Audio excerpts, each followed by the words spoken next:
Hello, तो कैसे हैं आप लोग। मैं क्लास 10 आईसीएसई बोर्ड का सेकंड चैप्टर क्वाड्रेटिक इक्वेशन को आज से स्टार्ट कर रहा हूँ। पिछले लेक्चर्स में मैंने एक्सपेंशन चैप्टर को कंप्लीट करा था, पूरे चैप्टर को समझा था और लास्ट ईयर क्वेश्चन को करा था। सेम वही पैटर्न मैं क्वाड्रेटिक इक्वेशन चैप्टर में करने वाला हूँ। पहले चलते हैं, हमें क्या क्या टॉपिक पढ़ना है उसको देख लेते हैं। तो चैप्टर का नाम है क्वाड्रेटिक इक्वेशन। ठीक है, पहले इस चैप्टर में जो टॉपिक पढ़नी है, पहले हम लोग इस चैप्टर से रिलेटेड जो बेसिक कॉन्सेप्ट है उस बेसिक कॉन्सेप्ट को समझेंगे। फर्स्ट टॉपिक हम लोग करेंगे बेसिक कॉन्सेप्ट। ठीक है, सेकेंड चैप्टर के टॉपिक में क्या है कि क्वाड्रेटिक इक्वेशन को सॉल्व करने का दो मेथड हम लोग इस चैप्टर में पढ़ने वाले हैं। फर्स्ट मेथड है फैक्टराइजेशन मेथड। सेकेंड मेथड हम लोग पढ़ेंगे फॉर्मूला यूज करके।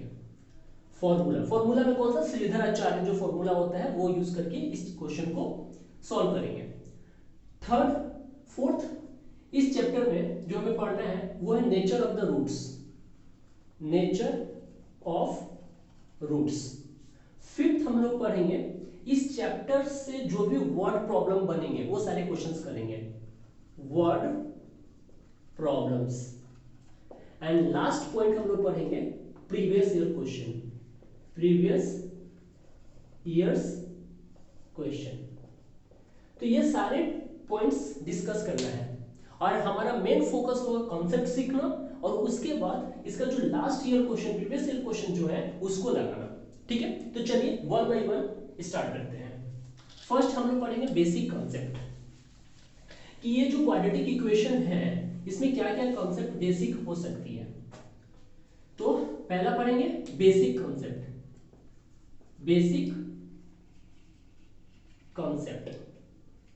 देखिए, क्वाड्रेटिक इक्वेशन चैप्टर में इंटर करने से पहले अलजेब्रिक एक्सप्रेशन क्या होती है वो समझते हैं। तो देखिए, जो भी अलजेब्रिक एक्सप्रेशन होती है वो टर्म से मिलकर बनी होती है। टर्म कांस्टेंट टर्म भी हो सकते हैं, वेरिएबल वाले टर्म्स भी हो सकते हैं। तो देखिए, जैसे मैंने लिखा 3x² प्लस 5x प्लस 6, यदि देखा जाए तो ये एक अलजेब्रिक एक्सप्रेशन है और इसमें टोटल 3 टर्म्स हैं। फर्स्ट टर्म है ये 3x², सेकेंड टर्म है ये 5x, थर्ड टर्म है ये 6। ये सभी अलजेब्रिक एक्सप्रेशन किसी न किसी वेरिएबल से मिलकर बनी होती है। तो इसमें मैं देखूं तो सिर्फ एक वेरिएबल है, वो क्या है x। तो इसलिए ये जो अलजेब्रिक एक्सप्रेशन होता है इसको कहेंगे सिंगल वेरिएबल अलजेब्रिक एक्सप्रेशन। क्या कहेंगे? Single variable algebraic expression. ठीक है, इसी तरह से यदि मैं लिखूं 3x² माइनस का 5x प्लस का 6, ठीक है, ये भी क्या है? सिंगल वेरिएबल अलजेब्रिक एक्सप्रेशन है। और यदि और एग्जांपल दूं तो मान लीजिए 5x² प्लस 6xy प्लस 1। यहां पर देखा जाए तो यहां पर सॉरी 1 होकर इसको y² ले लेते हैं।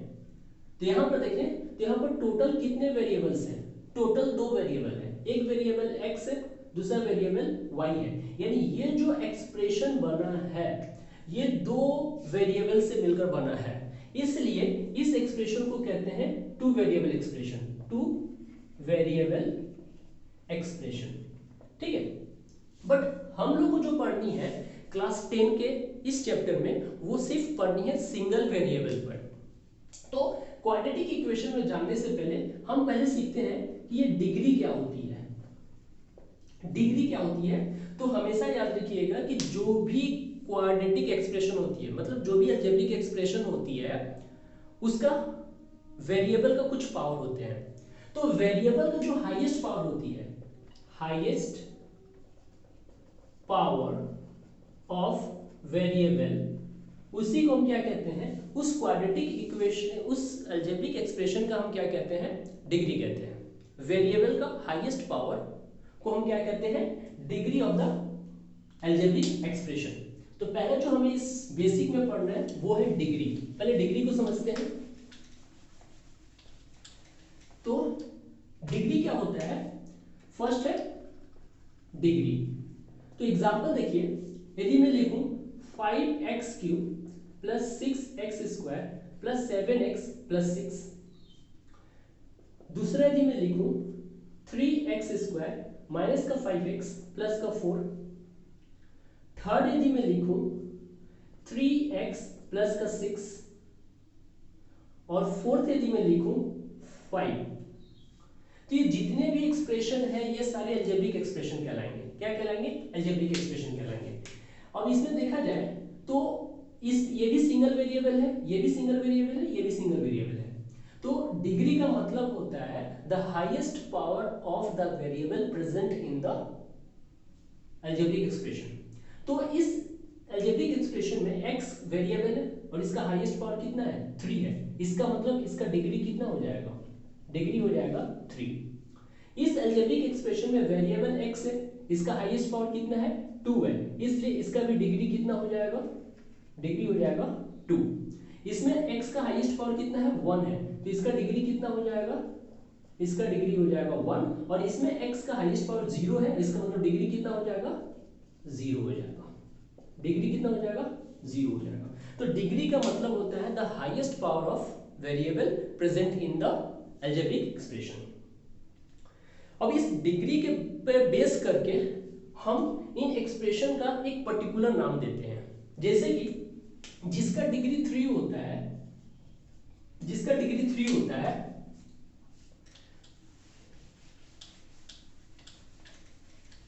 ठीक है, तो जिसका डिग्री 3 होता है, डिग्री 3, उसको कहते हैं क्यूबिक एक्सप्रेशन। ठीक है।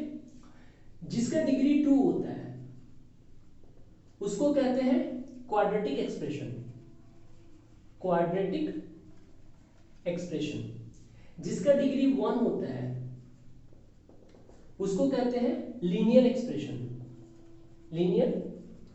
एक्सप्रेशन। और जिसका डिग्री 0 होता है, उसको कहते हैं कांस्टेंट। क्या कहते हैं? कांस्टेंट। एक और होता है जिसका डिग्री 4 होता है, उसको हम क्या कहते हैं? बाई क्वाड्रेटिक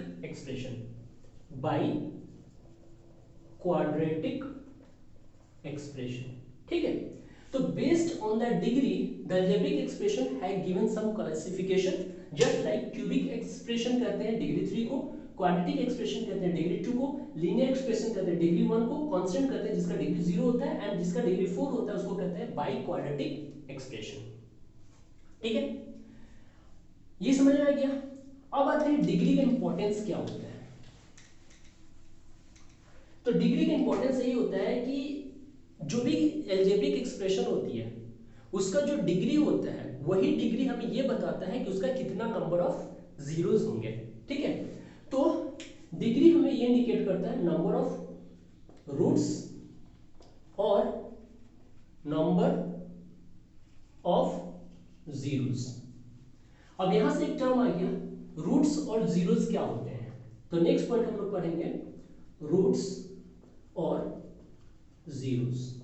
ठीक है, तो रूट्स और जीरोस का मतलब क्या होता है, ध्यान से देखिएगा कि कोई भी अलजेब्रिक एक्सप्रेशन वो वेरिएबल का किसी एक वैल्यू के लिए उस पूरे अलजेब्रिक एक्सप्रेशन का आंसर 0 आता है। कि जिस भी अलजेब्रिक एक्सप्रेशन की बात करा जाए, फॉर एग्जांपल ले लो, मैंने एक अलजेब्रिक एक्सप्रेशन लिख दिया 3x + 5। यदि देखा जाए तो इस अलजेब्रिक एक्सप्रेशन का वैल्यू 0 हो जाएगा इफ x का वैल्यू कितना आ जाएगा -5/3। x का वैल्यू कितना आ जाएगा -5/3। तो वेरिएबल के जिस वैल्यू के लिए अलजेब्रिक एक्सप्रेशन का आंसर 0 आ जाए, x के वेरिएबल के उस वैल्यू को हम क्या कहते हैं, जीरोस कहते हैं या फिर रूट्स कहते हैं। ठीक है, तो इस अलजेब्रिक एक्सप्रेशन का जीरोस क्या होगा, तो x का वो वैल्यू जिसके कारण इसका आंसर 0 आ जाए। और यदि एग्जांपल देखा जाए तो 3x² प्लस का 5x + 2, यदि इस अलजेब्रिक एक्सप्रेशन को सॉल्व किया जाए तो यहाँ पे इसका डिग्री कितना है, डिग्री 2 है। क्यों? क्योंकि इसका x का हाईएस्ट पावर कितना है, 2 है। तो इसको जब हम सॉल्व करेंगे तो यहाँ पर x का 2 वैल्यू आएंगे। ठीक है, एक आएगा 3 -3 और दूसरा आएगा -2। इसका मतलब क्या है, इसमें x का ये वैल्यू -3 यदि इस एक्सप्रेशन में पुट करें तो इसका आंसर 0 आ जाएगा, और x की जगह यदि -2 पुट करें तो भी इसका आंसर कितना आ जाएगा, 0 आ जाएगा। इसका मतलब -3 एंड -2 इस अलजेब्रिक एक्सप्रेशन का क्या कहलाएंगे, जीरोस कहलाएंगे या फिर रूट्स कहलाएंगे। ठीक है, तो जीरोस और रूट्स क्या होते हैं, वेरिएबल्स का वो वैल्यू जिसके कारण अलजेब्रिक एक्सप्रेशन का आंसर 0 आ जाए, उसी को हम क्या कहते हैं, जीरो या फिर रूट्स कहते हैं, या फिर कभी कभी इसको सॉल्यूशंस ऑफ द एक्सप्रेशन कहा जाता है। ठीक है, ये यदि हो गया तो इसके बाद एक टर्म होता है जिसको हमें समझना बहुत जरूरी है, जिसको कहते हैं फैक्टर। हमने यूज किया ना एक टर्म, फैक्टराइजेशन मेथड। तो ये फैक्टर क्या होता है वो समझते हैं, फैक्टर्स। तो फैक्टर का मतलब होता है किसी भी एक्सप्रेशन को प्रोडक्ट के फॉर्म में लिखना। फॉर एग्जांपल देखिए, तो यदि मैंने लिखा 3x² प्लस का 5x, ये हमने लिखा, तो ये जो एक्सप्रेशन है इसमें दो टर्म है, एक 3x² है और दूसरा का 5x है।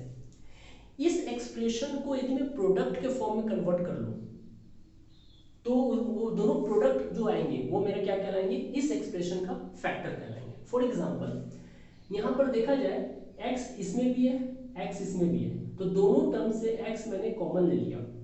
x कॉमन लेने से इसमें आ जाएगा 3x प्लस इसमें बचेगा 5। यानी ये जो पूरा जो टर्म्स थे प्लस और प्लस के द्वारा कनेक्टेड थे, इनको हमने प्रोडक्ट के फॉर्म में कन्वर्ट कर दिया। एक टर्म हो गया ये और दूसरा टर्म हो गया 3x प्लस 5। यानी ये जो अलजेब्रिक एक्सप्रेशन है इसका एक फैक्टर हुआ, फर्स्ट फैक्टर हुआ मेरा x और सेकंड फैक्टर हो गया मेरा 3x प्लस 5। तो किसी भी अलजेब्रिक एक्सप्रेशन को प्रोडक्ट के फॉर्म में कन्वर्ट करने के बाद जो आउटपुट मुझे मिलता है उसे ही क्या कहते हैं, उस एक्सप्रेशन का फैक्टर्स कहते हैं। ठीक है, तो हमें क्वाड्रेटिक इक्वेशन में यही सीखना है कि किसी भी क्वाड्रेटिक इक्वेशन को कैसे सॉल्व करना है, उसको फैक्टर मेथड में। फैक्टर मेथड का मतलब होता है प्रोडक्ट के फॉर्म में लिखना। ठीक है, तो किसी भी क्वाड्रेटिक इक्वेशन को हम कैसे सॉल्व करते हैं वो इस तरह से समझते हैं। ठीक है, अब जो हमारा इस चैप्टर का कॉन्सेप्ट है वो आते हैं क्वाड्रेटिक इक्वेशन पे। तो क्वाड्रेटिक इक्वेशन के बारे में हमने बहुत कुछ बता दिया। सिंस क्वाड्रेटिक इक्वेशन कब बनता है, जब क्वाड्रेटिक एक्सप्रेशन में इक्वल टू का साइन लिख दें। फॉर एग्जांपल जैसे कि मैंने लिखा 3x² प्लस का 5x प्लस का 2, ये मेरा क्वाड्रेटिक एक्सप्रेशन था। इसके बाद यदि इक्वल टू 0 लिख दूं तो ये मेरा बन जाएगा क्वाड्रेटिक इक्वेशन। और जो भी क्वाड्रेटिक इक्वेशन होता है उसको सॉल्व करा जाता है। क्या करा जाता है, सॉल्व करा जाता है। और इसी सॉल्व करने का मेथड को हम लोग इस चैप्टर में पढ़ेंगे। तो चलिए स्टार्ट करते हैं अपना कॉन्सेप्ट क्वाड्रेटिक इक्वेशन। ठीक है, तो क्वाड्रेटिक इक्वेशन में जो किसी भी क्वाड्रेटिक इक्वेशन का जो जनरल फॉर्मूला होता है, जो जनरल एक्सप्रेशन होता है वो होता है ये general expression of a quadratic equation. कोई भी क्वाड्रेटिक इक्वेशन हो उसका जो जनरल फॉर्मूला होता है वो होता है ax² प्लस का bx प्लस का c इक्वल टू 0। ये मेरा जनरल फॉर्मूला होता है किसी भी क्वाड्रेटिक इक्वेशन का। अब कंडीशन ये है कि यहाँ पर कोफिशिएंट जो है x² का कोफिशिएंट a है, x का कोफिशिएंट b है और कांस्टेंट टर्म है c। इसमें a b and c belongs to real number होना चाहिए, पहला पॉइंट, और दूसरा point a not equal to 0 होना चाहिए। ठीक है, इस एक्सप्रेशन में a का वैल्यू यदि 0 हो गया, इस एक्सप्रेशन में a का वैल्यू यदि 0 हो गया तो ये मेरा quadratic equation, if a equal to 0 हो गया, ये जो मेरा क्वाड्रेटिक इक्वेशन है वो मेरे लीनियर इक्वेशन में कन्वर्ट हो जाएगा। क्यों? क्योंकि इसका ये टर्म जो हो जाएगा वो 0 हो जाएगा, बचेगा क्या, ये bx plus c equal to 0 बन जाएगा। और जिसमें भी x का हाईएस्ट पावर 1 होता है उसको हम क्या कहते हैं, लीनियर इक्वेशन कहते हैं। क्या कहते हैं, लीनियर इक्वेशन कहते हैं। इसलिए किसी भी क्वाड्रेटिक इक्वेशन में हमेशा याद रखिएगा कि जो कोफिशिएंट ऑफ x² है वो जीरो ना हो और नेगेटिव भी ना हो। ठीक है, तो ये पूरा पॉइंट था। ठीक है, अब इसके बाद ये समझना है कि क्या हमेशा क्वाड्रेटिक इक्वेशन होने के लिए ये तीनों टर्म होना जरूरी है, हाईएस्ट पावर 2 फिर पावर 1 फिर कांस्टेंट टर्म, क्या इसी फॉर्म में होगा तो क्वाड्रेटिक इक्वेशन होगा और कोई फॉर्म में होगा तो क्वाड्रेटिक इक्वेशन नहीं होगा? तो चलिए देखते हैं।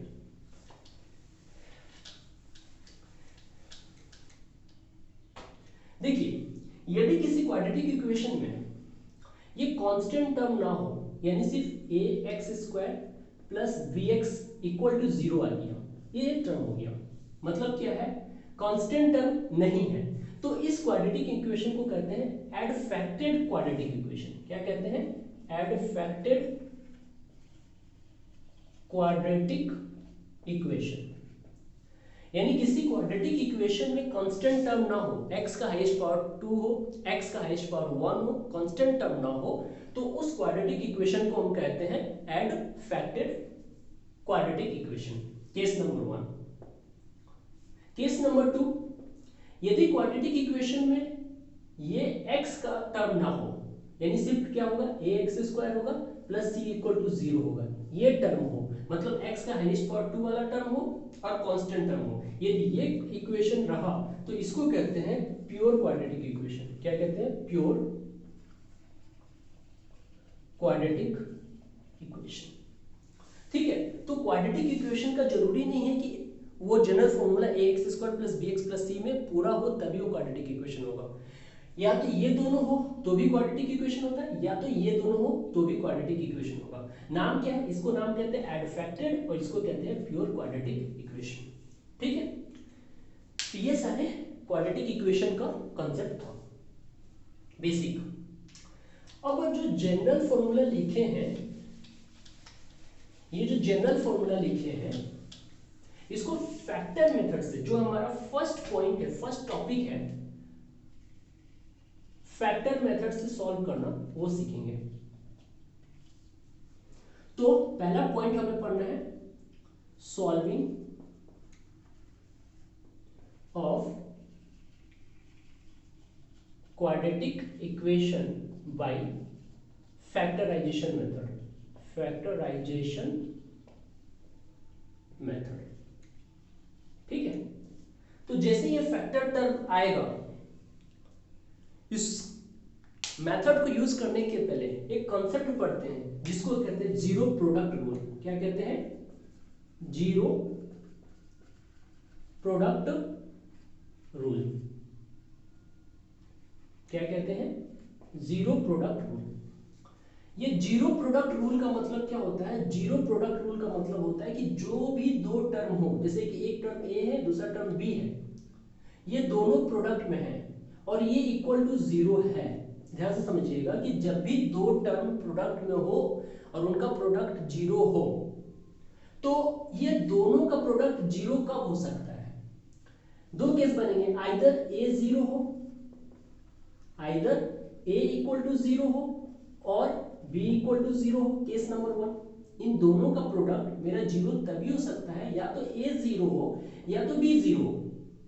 और केस नंबर 2 बोलते हैं या तो दोनों 0 हो, a इज इक्वल टू 0 हो एंड b इक्वल टू 0 हो। ये दोनों केस में किसी भी दो एक्सप्रेशन का प्रोडक्ट 0 हो सकता है, तो इसी को कहते हैं जीरो प्रोडक्ट रूल। दो एक्सप्रेशन टर्म दिए हैं a एंड b, इनका प्रोडक्ट 0 दो ही केस में हो सकती है। First case either a equal to 0 और b equal to 0 and second case या तो दोनों 0 हो। इसी कॉन्सेप्ट को हम यूज करेंगे फैक्टराइजेशन मेथड से क्वाड्रेटिक इक्वेशन को सॉल्व करना। ठीक है, चलिए कुछ एग्जांपल देखते हैं और इसको कैसे सॉल्व किया जाता है, उस मेथड को, उस स्टेप्स को समझते हैं। ठीक है, जैसे कि एक एग्जांपल लेते हैं,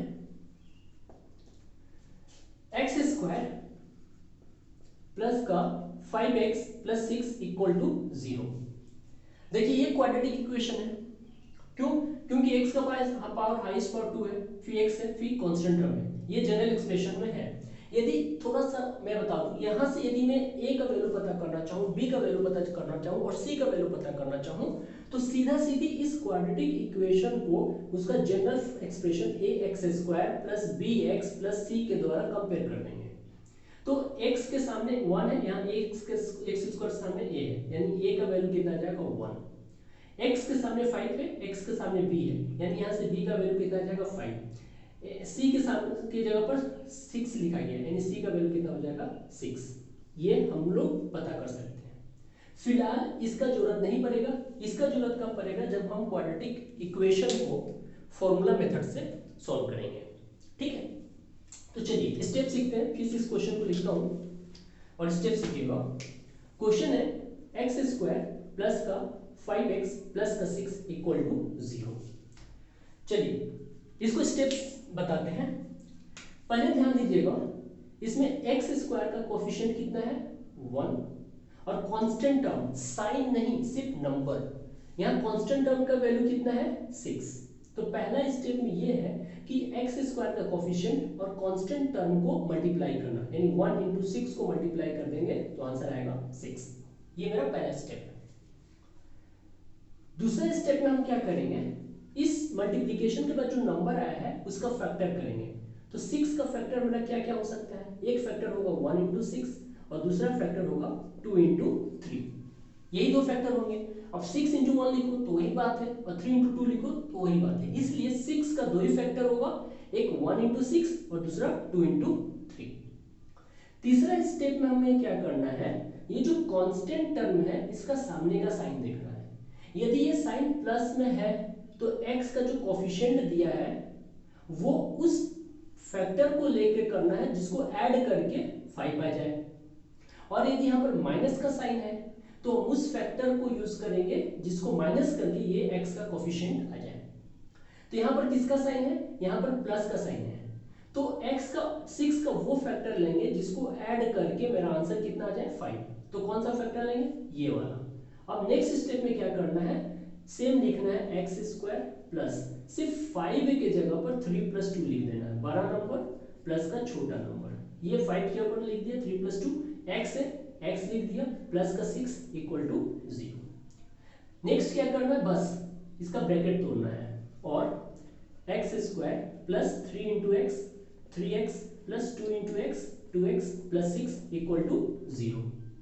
अब फैक्टर, इन दोनों से फैक्टर लेना, इन दोनों का फैक्टर लेना, दो दो का पेयर बनाकर फैक्टर लीजिए। तो यहाँ से x का कॉमन लेंगे तो x प्लस 3 और यहाँ से 2 कॉमन लेंगे तो x प्लस 3। एक चीज ध्यान देना है, कॉमन हमें इस तरह का लेना है कि कॉमन लेने के बाद जो टर्म्स बनेंगे उसमें एक ब्रैकेट वाला टर्म्स जो होगा वो दोनों में सेम आ जाए, इस चीज को याद रखना है।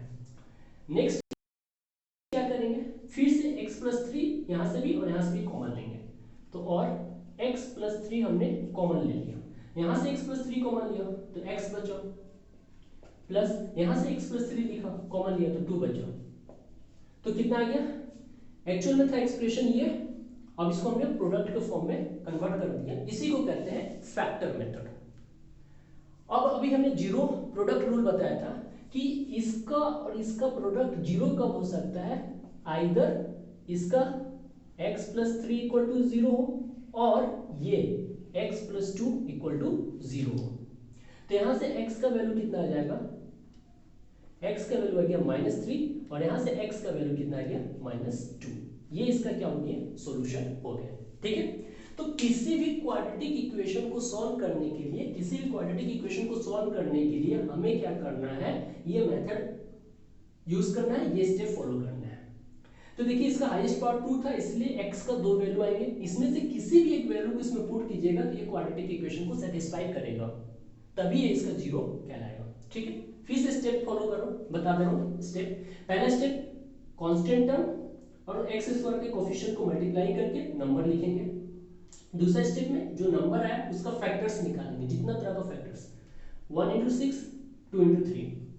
थर्ड में क्या करेंगे, कांस्टेंट टर्म के सामने का साइन देखेंगे, ये प्लस का साइन है तो हम उस फैक्टर्स को लेंगे जिसके नंबर को ऐड करके ये x का कोफिशिएंट आ जाए। तो हमने ये लिया, अब करना कुछ नहीं, 5 की जगह फिर 3 प्लस 2 लिख देना है, तो मेरा क्या बनेगा x स्क्वायर प्लस का 3x प्लस का 2x प्लस का 6। अब दो दो का करके कॉमन लेना है। तो इसमें से हमने x कॉमन लिया तो x कॉमन लेने के बाद यहाँ x बचा प्लस का 3 और यहाँ से 2 कॉमन लिया तो x प्लस 3। फिर से दोनों में से x प्लस 3 कॉमन ले लिया तो यहाँ x बचा, यहाँ 2 बचा तो x प्लस 2 हो गया। अब ये दोनों प्रोडक्ट रूल क्या कहते हैं, ये इक्वल टू 0 होने पे 0 होगा और ये इक्वल टू 0 होने पे 0 होगा। तो यहाँ से x का वैल्यू -3 आ जाएगा, x का वैल्यू -2 आ जाएगा। ठीक है, ये है इसका मेथड। एक एग्जांपल और देखें और इसके बाद आज के इस सेशन को कंप्लीट करेंगे, कल फिर से कंटिन्यू करेंगे। एक एग्जांपल है, sorry, question number 2x square plus का 5x प्लस का 3 इक्वल टू 0। ठीक है, इसमें भी हम क्या करेंगे, सेम मेथड फॉलो करेंगे। पहले 2 और 3 को मल्टीप्लाई करेंगे, कितना आएगा 6। इसके बाद इसका फैक्टर निकालेंगे 1 into 6 एंड 2 into 3। इसके बाद दोनों का साइन देखेंगे, साइन प्लस में है तो इस फैक्टर को लेंगे क्योंकि प्लस करके हमको 5 लाना है। तो कुछ नहीं करना है, 2x स्क्वायर प्लस 5 की जगह पर 3 + 2 लिख देना है, 3 + 2 इंटू x है x प्लस का 3 इक्वल टू 0। अब क्या करेंगे, 2x स्क्वायर ब्रैकेट को तोड़ देंगे, प्लस का 3 इंटू x 3x प्लस का 2 इंटू x 2x प्लस का 3 इक्वल टू 0। अब इन दोनों से कॉमन ले लो, यहाँ से x कॉमन लेंगे तो क्या आएगा 2x प्लस का 3। अब प्लस यहाँ से कुछ नहीं आ रहा, 1 आ रहा, 1 कॉमन लेंगे क्योंकि 1 लेने से मेरा यही आ जाएगा, यहाँ भी 2x प्लस 3 इक्वल टू 0। अब फिर से यहाँ से 2x प्लस 3 कॉमन ले लो, तो 2x प्लस 3 यदि कॉमन ले लेंगे तो यहाँ बचेगा x प्लस 1 इक्वल टू 0। आइए फिर से प्रोडक्ट फॉर्म में, either 2x plus 3 equal to 0 होगा और x प्लस 1 इक्वल टू 0 होगा। तो यहाँ से x का वैल्यू कितना आ जाएगा -3/2 और यहाँ से x का वैल्यू कितना आ गया -1। ये इसका सॉल्यूशन हो गया। ठीक है, तो इस तरह से फैक्टराइजेशन मेथड को यूज करके हम क्वाड्रेटिक इक्वेशन को सॉल्व करते हैं। आज का क्लास इतना ही रखते हैं, फिर कल मिलेंगे, तब तक जय हिंद जय भारत।